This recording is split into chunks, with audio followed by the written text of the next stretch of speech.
There is definitely an alignment chart out there for what people define as a comeback mechanic. Do supers in ST count because you get meter from being hit, or do we limit it to ultras and rage, mechanics solely dependent upon you being low health? Maybe your definition accounts for how effective they are, because can you really make a comeback if the tool granted is bad?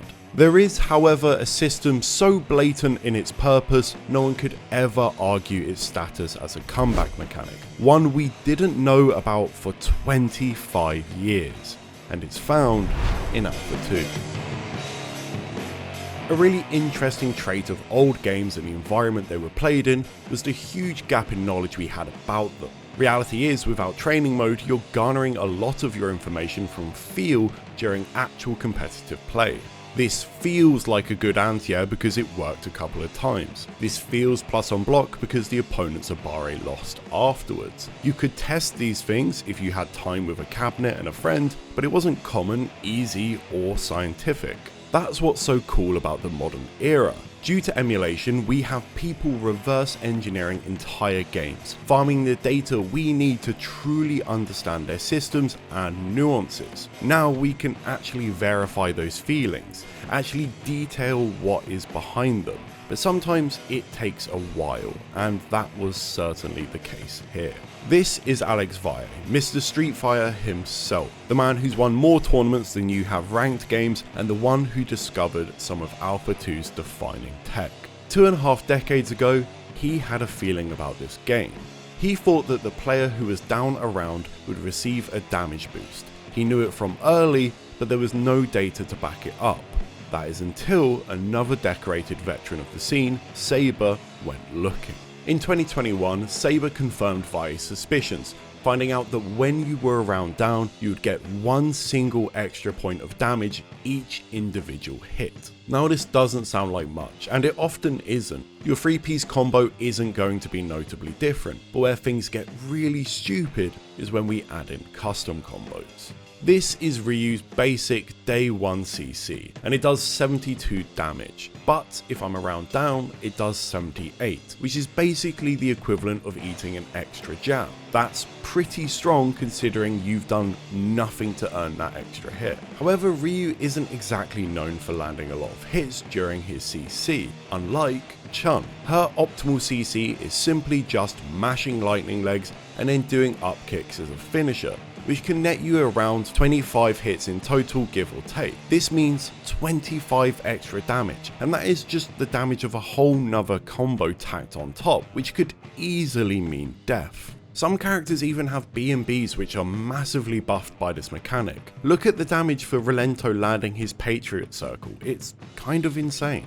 It's worth noting that this wasn't some kind of mistake or glitch. You can find the exact same mechanic in Alpha 1, although its effects are far less prominent without CC, and in Alpha 3 it has been completely removed, a clear sign of a somewhat failed experiment on Capcom's part. I rarely say things are objectively bad on this channel because even bad mechanics can provide us with interesting or unique situations to deal with, but this does none of that. Even in Street Fighter 4 with Ultras, you need to find a way to land them, and this often required meter. As a consequence, a degree of planning, preparation, and situational awareness was necessary to take full advantage. Unlike Alpha 2, where every hit is being buffed. Sure, you could maybe save your meter for a second round CC to optimize, but this requires you to lose an entire round. Tekken offers you rage when you're low on health, but at least there is some semblance of counterplay by ending your combos early and not letting your opponent get into this state. In Alpha 2, you have no choice but to give the opponent a damage boost. It's just going to happen if you win. Luckily, its effects are minimal in the grand scheme of a game. It's silly for one round, but if you go 1-1, there is no damage boost and you're back on even footing.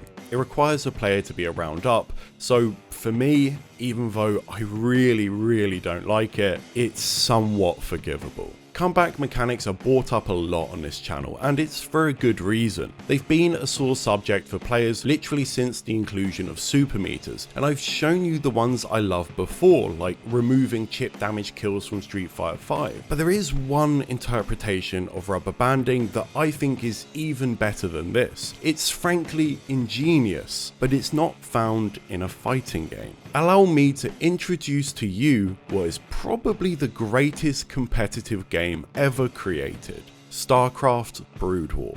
This game is the first ever real esport, and its legacy will outlive us all because the skill cap is basically infinite, allowing for some of the highest level of play we have ever seen in gaming. There is some degree of optimization possible in just about every action you take, and this is especially true when it comes to controlling your army. Unlike modern RTS games, you cannot create control groups bigger than 12. So if you're trying to move an entire army, you can't just tap one button and right click. You need to create and select multiple groups, making the process far more laborious, and it's made only worse by the fact that you are constantly making new troops that need to be added in. Even if you do manage to move your whole army, the pathing is absolutely terrible. Units will constantly bounce off one another and get stuck on just about every piece of geometry imaginable. This is something you can help remedy though by spamming right click, repeating the move command so the pathing constantly updates. And all of this tech is amazing, but it all takes time, and that distracts you from the 1,000 other things you need to be doing as a player. There is literally always something you could execute better, and the bigger your army is, the more evident that becomes. Inefficiencies will trickle into your gameplay once you start to reach that supply cap. Maybe you miss a macro cycle and don't replenish your troops. Maybe you don't correct a unit's pathing and now your positioning is bad. The ways in which you can quietly throw a game are never ending. And here I'm just talking about the mechanical side of the game. There are of course things you need to react to, mind games you need to be playing, and all of it you need to do at the exact same time. All of these little things will add up in a game that is already impossibly hard to play. But when you have a smaller supply count, there is simply going to be less potential points of error, meaning despite the fact you're in a dire situation, you have the ability to potentially get yourself a small advantage that helps turn the tide of battle. It still completely depends on your skill and can in part be made redundant by an incredible opponent, but it is something, and it keeps the game interesting even when you're facing imminent death. Now look, I don't think this was an intentional comeback mechanic. It's just a byproduct of the game's difficulty and how unbelievably high the mechanical skill ceiling is. But it just shows us how interesting things can be without jeopardizing the game's competitive integrity.